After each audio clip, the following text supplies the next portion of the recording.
Өздеріңізге мәлім, президент Тоқаев Италияға арнайы сапармен барып бірнеше кездесу өткізді. Ал екі жақты кездесулер түрлі статистикалар, ақпараттар айтылатыны белгілі. Мысалы, Тоқаев Еуроодаққа қажетті мұнайдың 10%-ын Қазақстан қамтамасыз етіп отыр дейді. Немесе бидай мен ұн өндіру бойынша әлемнің алғашқы 10 еліне кіреді екенбіз. Аталған дерек қаншалықты рас, осы және өзге де мәліметтерді бірге тексеріп көрейік.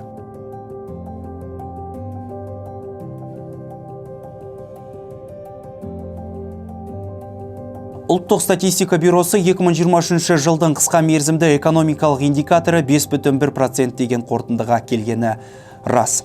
Сондай-ақ дүниежүзілік банктің және Біріккен ұлттар ұйымының болжамы да рас. Алайда қысқа мерзімді экономикалық индикатор мен жалпы ішкі өнімді салыстыру методология тұрғысынан қате. Екеуі екі түрлі экономикалық статистика. Неге қате? Түсіндіре кетейін. Қысқа мерзімді экономикалық индикатор жедел дайын болу үшін және жалпы ішкі өнімнің 60%-тен аса құрайтын ауыл шаруашылығы, өнеркәсіп, құрылыс, сауда, көлік және байланыс сияқты негізгі салалар бойынша шығарылым индекстерінің өзгеруіне негізделеді.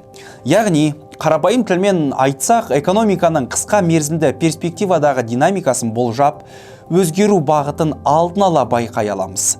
Ал нақты жалпы ішкі өнім белгілі бір кезеңдегі бағамен көрсетілген. Барлық өндірілген тауарлар мен қызметтердің құны, яғни оның нақты кезеңі бар. Сондықтан екеуін салыстыру қате, ал Тоқаевтың бұл мәлімдемесі манипуляция.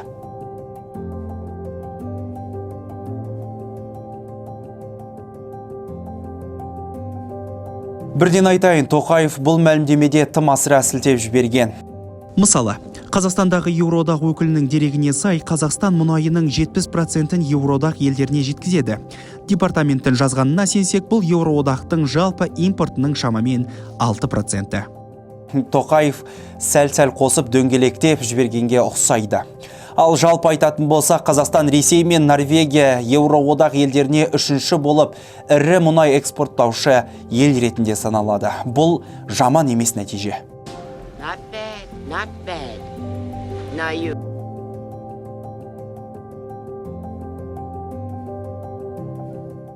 Ал бұл рас ақпарат. The International Trade Administration немесе ITA-дің дерегінше ел аумағында шамамен 75% ауыл шаруашылық өнімдерін өндіруге жарамды. Бірақ тек 30%-ке жуығы пайдаланылады.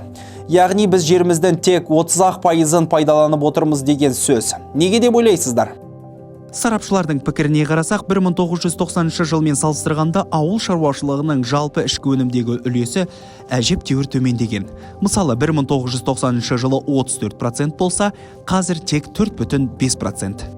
Бұған басты себеп біз көптеп қала салып қалаға көшіп урбанизацияға ұшырап жатырмыз.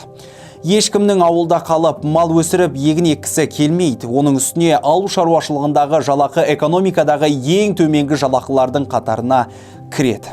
Бұл дегеніміз өте абсурд дүние.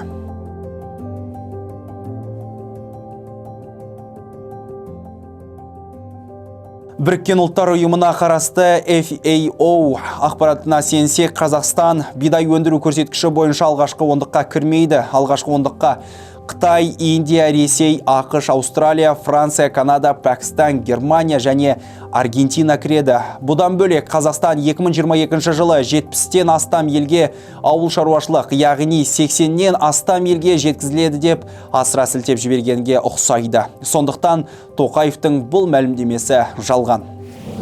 Сіз ауылда тұрасыз ба, әлде қалада ма? Қай жер жақсы деп ойлайсыз? Пікіріңізді комментке жаза кетіңіз. Видеоны бөлісіп, каналға тіркеліңіз. Шындыққа сіздің де таласыңыз бар.